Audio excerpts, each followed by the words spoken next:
sa mga kababaihan. At hindi lang sa mga kababaihan, kundi even the opposite sex, even sa mga kalalakihan na tinatraffic sa iba't ibang lugar. Yung physically abuse, tapos tino-torture emotionally, at pagdating sa ating mga kabataan ay talagang niyuyurakan yung dignity ng mga kabataan, lalong-lalo na sa mga doon tayo, ito yung motivation natin kasi like myself, I am involved with other rape victims of Kibuloy. Opo. Yung tinatawag nila ng mga totoong pastoral ngayon. Opo. Na Miss Arlene? hindi naman gusto ng ibang mga pastoral na gawin silang pastoral. Opo. But Miss they were in Arlene? that situation and they had no choice. At wala silang voice. And I'm using my voice to represent everyone. Nabanggit nyo kanina tinatraffic ang mga kabataan at mga kababaihan. So hindi lang si Pastor Kibuloy ang gumagawa ng pang-aabuso. Tama ba yung intindi ko na iniaalok pa sa iba yung mga victims?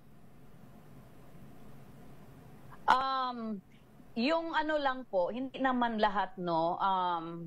Actually, itong information na ito na inaalok sa mga very close friends lang ni Kibuloy, no? Like for example, dating Pangulong Duterte, inaalok kung sino yung meron silang gugustuhan na isa sa mga pastoral ay binibigay ni Kibuloy. At Ganon? sa iba pa ng mga close-in friends ni Kibuloy na nasa kapangyarihan. Meron hong nagkwento sa inyo, umamin sa inyong victim na sila'y inialok din o ano tawag ba doon? Ipinasa kay dating Pangulo, nabanggit nyo, dating Pangulong Duterte?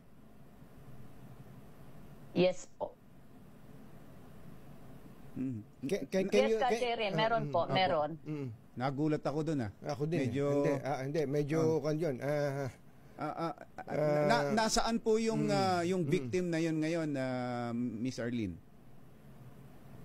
Actually, nasa loob ng compound ni Kibuloy. At yun ang ating gustong ipanawagan, no, sa ating government, ka Tunying and ka Jerry, na sana itong mga pastoral, yung mga totoong pastoral na sinasabi nila, sila daw ang mga totoong pastoral kasi tayo ay peking pastoral. Kasi dumating sila, wala na ako doon sa loob, no. So sana panawagan natin na itong mga totoong pastoral ay sana maimbitahan sa Senado sa susunod na hearing para naman i-present nila itong mga accusation na ito at maprotektahan nila si Kibuloy. Kung itong mga sinasabi ng mga pastoral, ng mga biktima, kung ano talaga ang totoong nangyayari sa loob ng mga pastoral department, no. So sana maimbitahan itong ibang mga pastoral, itong totoong pastoral na nasa loob pa ng kingdom, nasa compound pa, katulad ni Diane Hortaliza na napaka-public naman at laging sinasabi na si Kibuloy ay pinakahuli na lalaki sa buong mundo. So sana siya ay maimbitahan ng ating Senado para masuri talaga, para maging patas na kung ano talaga ang katotohanan sa loob ng pastoral. At isa na rin dito si Stephanie Ibarra, sana maimbitahan dito. At si Claudette at iba pa ng mga pastoral. Meron po kayong nabanggit ka, medyo nakuha ako doon nanlumo ako doon yung sinabi niyo na may pinapasa pa. Itinatraffic, kaya nagulat ako doon Kung ipinasa sa close friends, ano ibig niyo sabihin? Anong nangyayari kung may nakurso na daan? Ano ba? Naisip ko tuloy yung kinukwento ni Bernard na parang may aquarium diyan na ituturo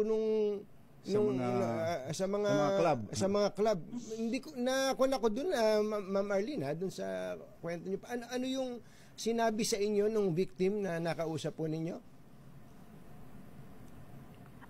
Ganito po ang sitwasyon doon. Kapag ikaw ay pastoral, pag may mga bisita yan si Kibuloy, itong mga pastoral na ito, sila yung isa na nagsiserve doon sa mga bisita ni Kibuloy, mga special guests ni Kibuloy at kay Kibuloy. So, dahil sinabi nga ni Kibuloy na kung ano yung blessings na nasa kanya ay sinishare niya kay Duterte. Sa kanya galing yan. Sa kanyang bibig nang galing yan. So regardless what it is, sinishare niya kay Duterte. So I don't know kung yung part ng sharing niya kay Duterte ay ganun din ang equivalent sa ibang mga close friends niya. But as far as I know, pagdating sa mga pastoral, ganun din kung sino yung magugustuhan ni Duterte o ni dating Pangulo doon sa circle na yon ay binibigay. Doon din ho mismo nagaganap yung kung ano man yung iniisip nating nangyayari doon. Doon mismo sa compound ni Pastor? Yan po ang hindi ko nakuha na information. Kung saan nangyayari. Kung sa looban ng compound or sa labas. O tinetake out o meron bang ganon na inilalabas yung babae? Kapag merong approval galing kay Kibuloy, wala pong walang restriction 'yon kasi wala namang ibang sinusunod sa loob ng kingdom kundi ang kalooban ni Kibuloy, which is that's considered the will of the Father. Regardless kung ano 'yon, tama man 'yon o masama sa paningin ng ordinary na tao, 'yun ang kalooban ng Ama. Opo. Para sa mga followers ni Kibuloy. Bukod sa mga na-brainwash na ngang ganyan, mahirap talagang magsalita yung mga yan. At bukod sa takot pa, nabanggit nyo kanina yung Angels of Death. May tanong ko lang, matagal na ba yon, Miss Arlene? Kahit na nung bago ka pa lang doon, meron na bang Angels of Death? At bakit Angels of Death ang tawag doon? Si Pastor ba mismo nagbigay ng pangalang ganon? Yes, si Pastor mismo ang nagbigay ng pangalan na yon. Actually, lagi niyang sinasama yon sa kanyang mga preaching.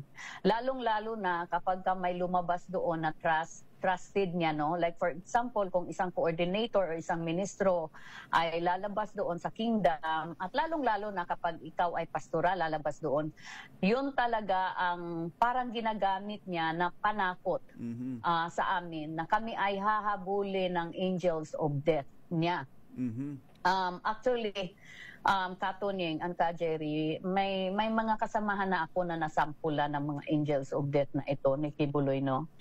Actually, may mga video ako sa YouTube. Andoon yung mga picture at mga information ng aking mga dati kong kasamahan na talagang pinatikim ni Kibuloy ng kung ano talaga itong angels of death. Kaya ito yung dahilan. Ano nangyari? Bakit ano nangyari doon? ano nangyari? Aking mga kasamahan. Ano nangyari doon sa mga kasamahan niya? Pinatay? Talagang tinitira, pinapatay. Yes, pinapatay talaga nila.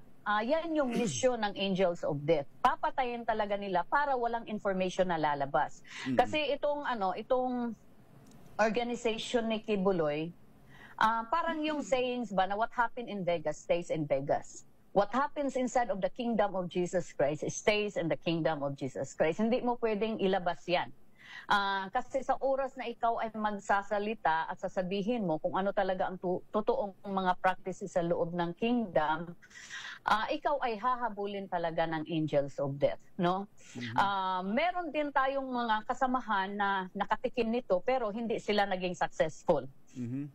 Ito ay in a few, siguro the next month sa Senate hearing natin, malalaman natin kung sino-sino itong mga ito. As of now, para hindi ma-preempt yung investigation, hindi ko masabi muna ang mga information na ito. But sa aking YouTube videos po, meron tayong mga videos doon na kung saan inilabas ko po doon yung mga kasamahan kong pinatay talaga sa mga angels of death ni Kibuloy. Yun pong mga so hindi ko nakaalam, pwede ba tayong manawagan dito, Katonyeng, na bisitahin yung ating YouTube channel for more information? Kasi since 2019 pa tayo nagsasalita dito at ang dami kong information doon. Willing ito, Miss Arlene, yung mga nag-survive, survivors ng Angels of Death ay willing magsalita at mag-testify? Yes. Sila po ay lalabas sa Senate hearing natin, sa next Senate hearing natin. Yung pong mga sexually abused, ilang po yung mga na-interview na ninyo? Actually, yung nandito sa aming listahan, no, it's almost 100. 100? Na mga biktima ni Kibuloy. Very close to 100 count. Itong mga pastoral na may sexual relationship with Kibuloy. At ito ay nasa iba't ibang bansa, hindi lang sa Pilipinas. Na ang pinakabata ay 12 years old? Ang pinakabata ay 10 years old. 10? Mario Joseph. Yes, 10 years 10 old. years old. Sus Mariano Kaendo, ano. Anyway, have you already testified po sa Senado, Miss Arlene? Yes, Katonyeng, isa po ako sa pinakauna na nag-testify doon sa Senado. Hindi nga lang po tayo umuwi dyan sa Pilipinas, dito po tayo sa Chicago pumunta sa embassy, Philippine Embassy, para magbigay po ng ating testimony. Kayo po ba'y nakumbida uli to attend in the future hearings? Wala pa po tayong invitation, pero meron po tayong involvement to gather more victims and witnesses po sa ating darating na hearing. Opo.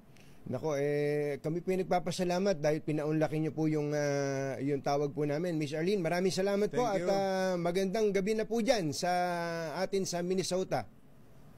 Thank you, Miss Arlene. Yes, maraming salamat din, Katonyeng at Ka Jerry. God bless po sa lahat at sa ating mga listeners, no? Maraming salamat and bye-bye for now. Thank you so much. Kumusta na lang po kay Kevin Garnett ng Minnesota.